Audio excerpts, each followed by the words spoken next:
Hello everyone, welcome back to my YouTube channel. Computer MCQs से related आज का हमारा पहला क्वेश्चन है, मॉनिटर से उत्पन्न आउटपुट को क्या कहा जाता है।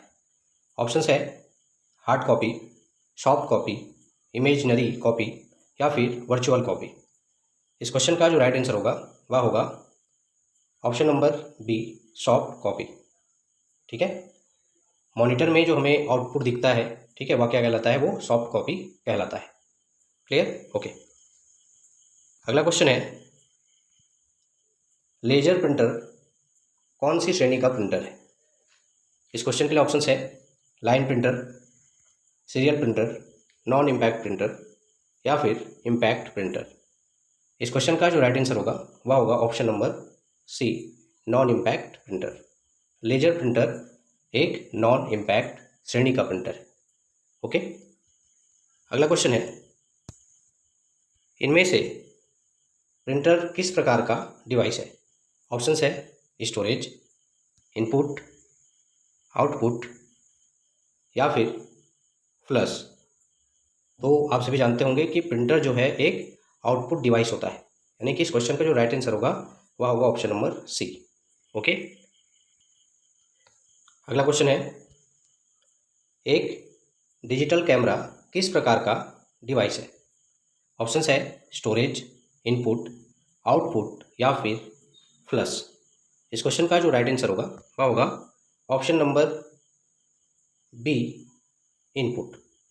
ठीक है, एक डिजिटल कैमरा जो होता है वह एक प्रकार का इनपुट डिवाइस होता है। क्लियर है? ओके। अगला क्वेश्चन है, इनमें से कौन सा एक नॉन इम्पैक्ट प्रिंटर नहीं है। ऑप्शन इस प्रकार से है dot matrix printer, ink jet printer, laser printer या फिर थर्मल प्रिंटर। इस क्वेश्चन का जो राइट आंसर होगा वह होगा option number A, dot matrix printer. ठीक है, डॉट मैट्रिक्स प्रिंटर जो है एक नॉन इम्पैक्ट प्रिंटर नहीं है। क्लियर है? ओके। अगला क्वेश्चन है, इनमें से कौन एक इमेज स्कैनर का प्रकार है। ऑप्शंस है hand held, flat held, compact या फिर फ्लैट बैंड। इस क्वेश्चन का जो राइट आंसर होगा वह होगा option number D, flat band. ठीक है, फ्लैट बैंड एक इमेज स्कैनर का प्रकार है। क्लियर है? ओके।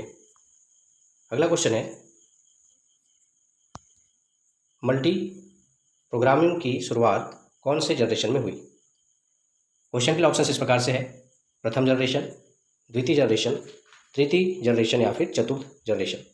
तो मल्टी प्रोग्रामिंग की जो शुरुआत है वह तृतीय जनरेशन में हुई, यानी कि इस क्वेश्चन का जो राइट आंसर होगा वह होगा ऑप्शन नंबर सी, तृतीय जनरेशन। ठीक है, ओके। अगला क्वेश्चन है, माइक्रो प्रोसेसर कंप्यूटर की किस पीढ़ी से संबंधित है। ऑप्शन है प्रथम पीढ़ी, द्वितीय पीढ़ी, तृतीय पीढ़ी या फिर चतुर्थ पीढ़ी। इस क्वेश्चन का जो राइट आंसर होगा वह होगा चतुर्थ पीढ़ी, यानी कि ऑप्शन नंबर डी। ठीक है, इस क्वेश्चन का राइट आंसर होगा। क्लियर है? ओके। अगला क्वेश्चन है हमारा, वर्ष 1642 में सबसे पहला मूलभूत कैलकुलेटर किसने बनाया था। इस क्वेश्चन के ऑप्शन इस प्रकार से हैं ब्लेज पास्कल, जॉन मॉन, जॉर्ज बुले या चार्ल्स बेबेज। इस क्वेश्चन का जो राइट आंसर होगा वह होगा option number A, Blaise Pascal. ठीक है, वर्ष 1642 में सबसे पहला मूलभूत कैलकुलेटर किसने बनाया था, तो ब्लेज पास्कल ने बनाया था। क्लियर है? ओके। अगला क्वेश्चन है, कंप्यूटर में माइक्रो प्रोसेसर की गति किस में मापी जाती है। ऑप्शन है मेगाबाइट्स, मेगाहर्ट्स, नैनो सेकंड या सॉरी सेकंड हो गया है, ये नैनो सेकंड है, और ऑप्शन डी है कैरेक्टर प्रति सेकंड। तो इस क्वेश्चन का जो राइट आंसर होगा वह होगा ऑप्शन नंबर बी, मेगाहर्ट्ज। ठीक है, कंप्यूटर में माइक्रो प्रोसेसर की जो गति है वह मेगाहर्ट्ज में मापी जाती है। क्लियर है? ओके। अगला सवाल है, इनमें से कौन सा एक सबसे तेज प्रोसेसर है। ऑप्शंस है core i3, core i5, core i7 या फिर कोर i1R। इस क्वेश्चन का जो राइट आंसर होगा वह होगा ऑप्शन नंबर सी, कोर i7। ठीक है, कोर i7 जो है वह इनमें से सबसे तेज प्रोसेसर है। क्लियर है? ओके। अगला क्वेश्चन है, लैरी पेज के साथ गूगल की सह स्थापना किसने की थी? ऑप्शंस है सर्गी ब्रिन, सुंदर पिचई, मार्क जुकरबर्ग या एलन मस्क ने। तो इस क्वेश्चन का जो राइट आंसर होगा वह होगा ऑप्शन नंबर ए, सर्गी ब्रिन ने। ठीक है, लैरी पेज के साथ गूगल की सह स्थापना किसने की थी? तो सर्गी ब्रिन ने की थी। क्लियर है? ओके, अगला क्वेश्चन है, इनमें से कौन सा एक कंप्यूटर का प्रमुख कार्य नहीं है? ऑप्शन इस प्रकार से है, data processing, data input, data विश्लेषण या फिर डेटा संग्रहण। इस क्वेश्चन का जो राइट आंसर होगा वह होगा ऑप्शन नंबर सी, डेटा विश्लेषण। ठीक है, डेटा विश्लेषण करना कंप्यूटर का एक प्रमुख कार्य नहीं होता है। क्लियर है? ओके, अगला क्वेश्चन है हमारा, लॉजिकल अनुक्रम में डाटा को व्यवस्थित करने की क्रिया क्या कहलाती है? ऑप्शन इस प्रकार से है, समराइजिंग, सॉर्टिंग, क्लासिफाइंग या फिर अरेंजिंग। इस क्वेश्चन का जो राइट आंसर होगा वह होगा ऑप्शन नंबर बी, सॉर्टिंग। ठीक है, लॉजिकल अनुक्रम में डाटा को व्यवस्थित करने की क्रिया सॉर्टिंग कहलाती है। क्लियर? ओके, अगला सवाल है हमारा, किसी पीसी में विद्युत वितरण का कार्य किसका होता है? ऑप्शन है SMPS, CPU, बायोस या फिर ALU का। तो इस क्वेश्चन का जो राइट आंसर होगा वह होगा ऑप्शन नंबर ए, SMPS। ठीक है, SMPS क्या करता है? किसी भी पीसी में विद्युत वितरण का कार्य करता है। क्लियर है? अगला क्वेश्चन है हमारा, किसी कंप्यूटर को स्विच ऑन करने पर सर्वप्रथम कंप्यूटर की कौन सी मेमोरी क्रियाशील होती है? ऑप्शन इस प्रकार से है, ऑप्शन ए है रैम, बी है रोम, सी है बायोस और डी है हार्ड डिस्क।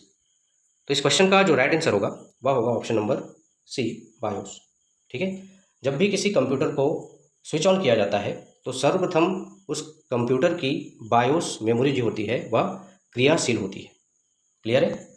ओके, हमारा नेक्स्ट क्वेश्चन है, कंप्यूटर में गणित की गणनाएं किसकी सहायता से की जाती है? ऑप्शन इस प्रकार से हैं, बाह्य मेमोरी, कंट्रोल यूनिट, ALU या फिर रोम। तो इस क्वेश्चन का जो राइट आंसर होगा वह होगा ऑप्शन नंबर सी, ALU। ठीक है, ALU की सहायता से कंप्यूटर में गणित की जो गणनाएं हैं वह की जाती है। क्लियर है? ओके, अगला प्रश्न है हमारा, लेजर के आविष्कारक का क्या नाम है? इसका ऑप्शन इस प्रकार से है, Charles Babbage, Theodore Maiman, Blaise Pascal या फिर विलियम कोटन। तो इस क्वेश्चन का जो राइट आंसर होगा वह होगा ऑप्शन नंबर बी, थियोडोर मेमैन। ठीक है, इन्होंने लेजर का आविष्कार किया था। क्लियर है? ओके, अगला क्वेश्चन है हमारा, इनमें से कौन सा एक कंप्यूटर आंकड़ों की त्रुटियों को प्रदर्शित करता है?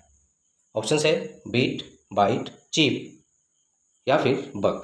इस क्वेश्चन का जो राइट आंसर होगा वह होगा ऑप्शन नंबर डी, बग। ठीक है, बग क्या करता है? तो यह कंप्यूटर आंकड़ों की जो त्रुटियां होती है उनको प्रदर्शित करता है या प्रदर्शित करने का काम करता है। क्लियर है? हमारा अगला सवाल है, इनमें से कंप्यूटर का कौन सा घटक कंप्यूटर का दिल कहलाता है? ऑप्शन इस प्रकार से है, कीबोर्ड, मॉनिटर, माइक्रो प्रोसेसर या फिर स्कैनर। ठीक है, तो इस क्वेश्चन का जो राइट आंसर होगा वह होगा option number C, micro processor. ठीक है, माइक्रो प्रोसेसर को कंप्यूटर का दिल कहा जाता है या कंप्यूटर का हार्ट कहा जाता है। क्लियर है? आशा करता हूँ आप लोग को यह वीडियो पसंद आएगा तथा यह वीडियो जो है आप लोग के लिए यूज़फुल भी साबित होगा। इसी प्रकार के इम्पोर्टेंट टॉपिक को लेकर मिलते हैं हमारे नेक्स्ट वीडियो में। तब तक के लिए धन्यवाद।